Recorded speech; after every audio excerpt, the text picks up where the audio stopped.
Hello friends, तो आप लोग जानते ही हैं कि अब यूपीएससी का लास्ट डेट आने वाला है। 21 फरवरी लास्ट डेट है। उसके बाद 7 डेज़ की करेक्शन विंडो चालू हो जाएगी, जहां पे आप करेक्शन कर सकते हैं अपने डॉक्यूमेंट या मीन्स अपने फॉर्म में। तो मैंने ये वीडियो बनाया है कि अगर आपने फॉर्म फिल कर दिया है या अभी आप फिल करने वाले हैं, तो किन बातों का आपको ध्यान रखना है, कौन सी मिस्टेक्स आपको अवॉइड करनी है, और अगर मिस्टेक्स हो गई है तो कैसे करेक्ट कर सकते हैं और क्या बातें ध्यान में रखनी है। तो ये सारे डाउट्स मैं क्लियर करने वाला हूँ आपको, और ये डाउट्स मैं पूरा आपको क्लियर करने वाला हूँ। जब आप इंटरव्यू देने जाते हैं तो यूपीएससी आपको चेक लिस्ट देती है, एक डॉक्यूमेंट देती है जिसमें सारे जिक्र होते हैं कौन सा डॉक्यूमेंट क्या है, और अगर किसी में कोई गलती हुई तो क्या उसकी रिमेडी होती है। तो मैं यहाँ पे वही document as it is mention करने वाला हूँ कि अगर आपके नाम में कोई गलती है, फादर के नाम में गलती है, तो क्या हमको रिमेडी है, डेट ऑफ बर्थ में क्या इशू होगा, डिग्री में अगर इशू है तो क्या कर सकते हैं, ओबीसी पीडब्ल्यूडी मीन्स जो भी डॉक्यूमेंट्स लग सकते हैं एग्ज़ाम में। हम बात करें डॉक्यूमेंट वाइज, जो भी लग सकते हैं उनमें कोई भी गलती है तो कैसे ठीक हो सकती है और किन बातों का ध्यान रखना है। याद रखिए, इन बातों का ध्यान रखना है आपको, क्योंकि नहीं हुई तो फिर इंटरव्यू टाइम पे वो आपसे एडिशनल डॉक्यूमेंट मांगेंगे और आपका रिजल्ट विदहोल्ड कर सकते हैं। तो क्या है, पहले हम बात कर रहे हैं नेम या डेट ऑफ बर्थ पे। तो पहले बात कर लेते हैं नाम पे। नाम पे साफ मेंशन कर रखा है आपका नाम और आपकी डेट ऑफ बर्थ दोनों वही होनी चाहिए जो आपके मैट्रिक या हायर सेकेंडरी सर्टिफिकेट में मेंशन है। तो आप जो नाम यूज़ करने वाले हैं अपने एग्जाम के अंदर, वो नाम सेम होना चाहिए जो आपके 10th में है। ठीक है, नाम अगर चेंज होता है तो दिक्कत आती है। तो नाम शुड बी एज जो आपके मैट्रिक सर्टिफिकेट में दिया हुआ है ना, या जो उनके रूल 5(3) आप पढ़ सकते हैं सीएसी के, उसमें कोई और डॉक्यूमेंट्स उन्होंने कहा है तो आप उनको भी रिफर कर सकते हैं। पर मेनली 10th और 12th की मार्कशीट में आपका जो नाम है और डेट ऑफ बर्थ वही होना चाहिए। डेट ऑफ बर्थ का ध्यान रखिएगा, डेट ऑफ बर्थ में जो मेंशन है आपने कुछ और फिल किया, कोई रेमेडी नहीं है, सीधे आपको डिस्क्वालीफाई कर दिया जाएगा एट द एंड। तो डेट ऑफ बर्थ का ध्यान जरूर रखें।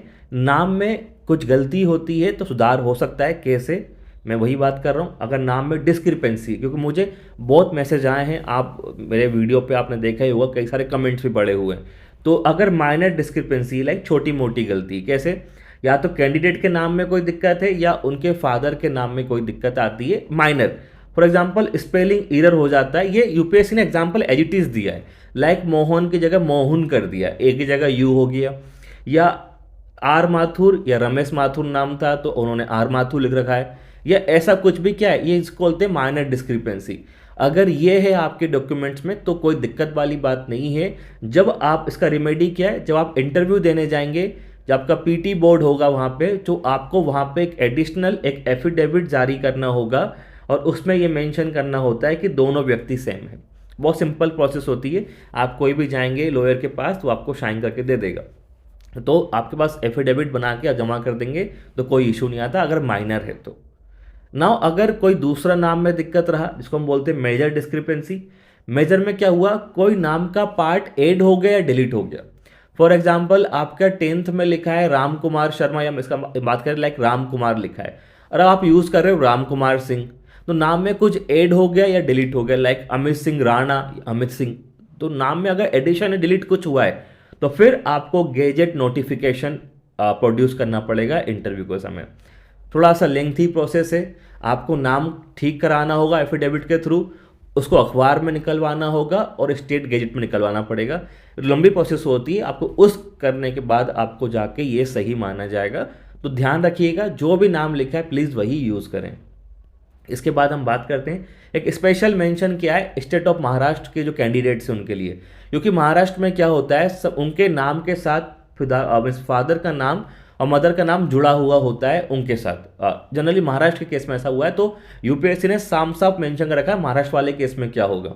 तो महाराष्ट्र वाले केस में क्या होता है, आपको कैंडिडेट को एक एफिडेविट जारी करना होगा सिमिलर, कि दोनों व्यक्ति के नाम सेम है।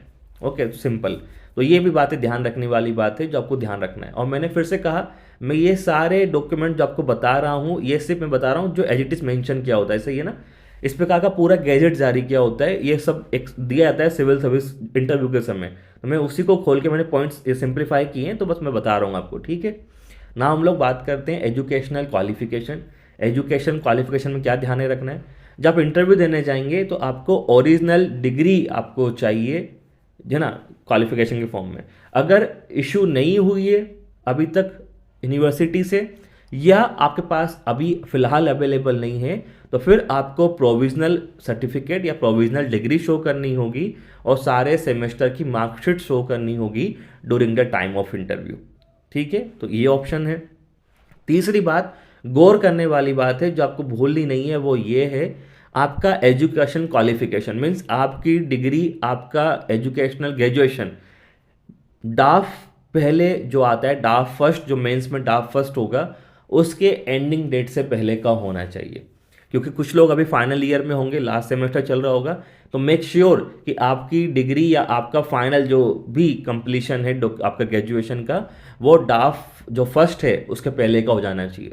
फॉर एग्जाम्पल, इस साल जो बच्चे इंटरव्यू दे रहे हैं, डाफ 1 की लास्ट डेट थी 15 जुलाई, तो आपको 15 जुलाई से पहले आपका डिग्री या आपके डॉक्यूमेंट्स हाथ में होने चाहिए। मीन्स 15 जुलाई से पहले आपका ग्रेजुएशन कंप्लीट हो जाना चाहिए।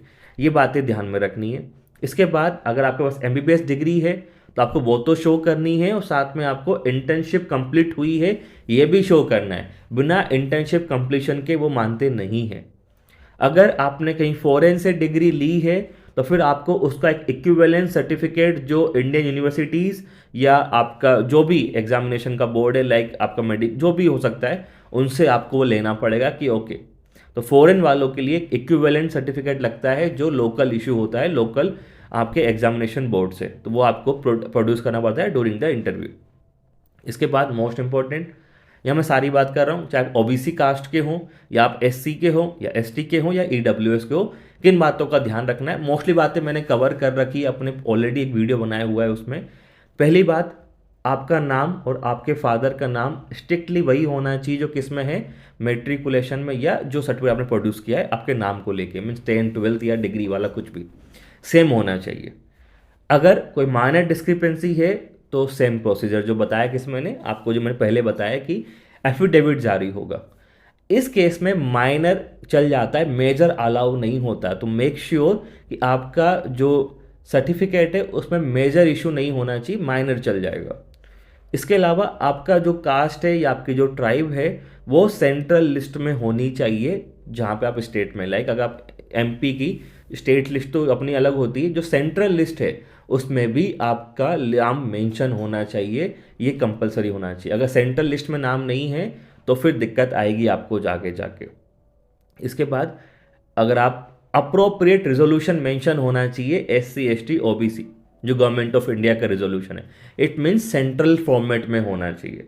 जो हमेशा बात करता हूँ, सेंट्रल फॉर्मेट में होना चाहिए कि भाई आपका जो रिजोल्यूशन है, जो नंबर है, OBC केस में OBC, SC केस में SC, वो होना चाहिए। और साथ में आप जहाँ पे रहते हैं रिसाइडिंग क्लोज, वो भी एज इट इज़ मेंशन होना चाहिए कि ये बंदा वहाँ पे रहता है, तो खाली नहीं छोड़ना है, उसको भर के रखना है, ठीक है।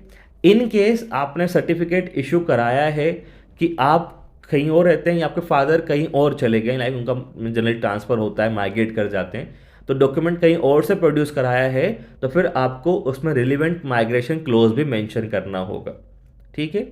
मीन्स अलग अलग स्टेट में पेरेंट्स हैं, तो आपको ध्यान में रखना है कि आपको रिलीवेंट माइग्रेंट क्लोज भी किस में फिल हो, आपके डॉक्यूमेंट में फिल होना चाहिए। ये फॉर्मेट प्रिस्क्राइब जो मैंने बोल रखा है, जो आपका सेंट्रल फॉर्मेट है OBC SC, वो होना चाहिए, और कॉम्पिटेंट अथॉरिटी से होना चाहिए, not below the rank of tehsildar. ये ध्यान रखिएगा, क्योंकि एक केस ऐसा हुआ है, मुझे कॉल भी आया था, तो उसमें नायब तहसीलदार का था, तो नायब तहसीलदार पे UPSC उनका इंटरव्यू था, वो मेल कर दिया गया है कि आपका फॉर्मेट में नहीं है, तो दिक्कत आती है। तो इंश्योर तहसीलदार तक चलेगा, उससे नीचे का नहीं होना चाहिए, नायब तहसीलदार को अलाउ नहीं करते, ठीक है। और साथ में स्टाम्प होनी चाहिए, हिंदी में हो, अंग्रेजी में हो या रीजनल लैंग्वेज में हो, पर होनी चाहिए, ठीक है। और जो बात है कि क्लोजिंग डेट से पहले होना चाहिए, मीन्स ये जो गाइडलाइंस आई है ये 22 वालों के लिए है, तो उनके लिए 22 का मेंशन किया है, लेकिन अब नई गाइडलाइन जो आप लोग जाएंगे 23 में क्या होगा, जो 23 वाले हैं, तो मीन्स 1 अप्रैल बाद के OBC वाले खासकर, और 21 से पहले, और अदर केस में SC ST EWS में ध्यान रखें 21 फरवरी से पहले का आपका डॉक्यूमेंट होना चाहिए। तो ये डेट आपको ध्यान में रखनी है, ठीक है। जैसे मैंने मेंशन कर रखा है साफ साफ, ये एज इट इज मेंशन किया है। ये मैं दिखा रहा हूँ आपको 22 वालों के लिए जो आया है कि जो भी सर्टिफिकेट आपका है वो क्लोजिंग डेट से होना पहले का होना चाहिए 22 अप्रैल 2022। उसके बाद के माने नहीं जाएंगे, no such will be accepted, ठीक है। इस बार तो उन्होंने डेट भी दी 1 अप्रैल ओबीसी वालों को, तो वो ध्यान में रखना है आपको। उसमें रिलीवेंट प्रोविजंस होना चाहिए, डीओपीटी का साफ साफ मेंशन कर रखा है।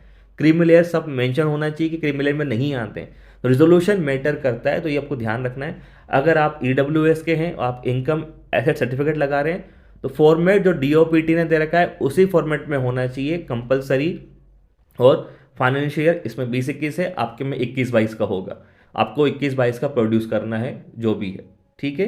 तो ये आपको ध्यान में रखना है सारी चीज़ें, ठीक है। ये एज इट इज़ मेंशन कर रखा है, ऐसी पूरी लिस्ट मैंने शॉर्ट में कर दिया है आपको। देन इसके बाद हम लोग बात करें अदर सर्टिफिकेट्स में क्या लगेगा। अगर आप सीख कर रहे हैं एज रिलैक्सेशन, मीन्स आपकी एज 22+ हो चुकी है, लेकिन आप ओबीसी एससी एसटी या किसी और पीडब्ल्यूडी में भी आते हैं, तो फिर आपको शो करना पड़ेगा कि मुझे चाहिए एज रिलैक्सेशन, तो आपको ये अलाउ करते हैं। ये उनके लिए जो एज रिलैक्सेशन मांग रहे हैं जिनकी एज 32+ हो चुकी है। हेलिंग सर्टिफिकेट ये उन लोगों के लिए जो अरुणाचल, मणिपुर, मेघालय, मिजोरम, नागालैंड और सिक्किम इन जगह से आते हैं, और वो चाहते हैं कि हमको इंडियन लैंग्वेज से क्या चाहिए, हमको एग्जम्पशन चाहिए, तो उनको फिर ये हेलिंग सर्टिफिकेट लगता है कि मैं यहाँ से आता हूँ, तो उनके लिए कंपलसरी है हेलिंग सर्टिफिकेट अगर वो चाहते हैं एग्जम्पशंस। ऐसा एक क्राइटेरिया पीडब्ल्यूडी वालों के लिए भी है, उनके लिए भी कुछ क्राइटेरिया होता है, वो आप पढ़ सकते हैं, है ना।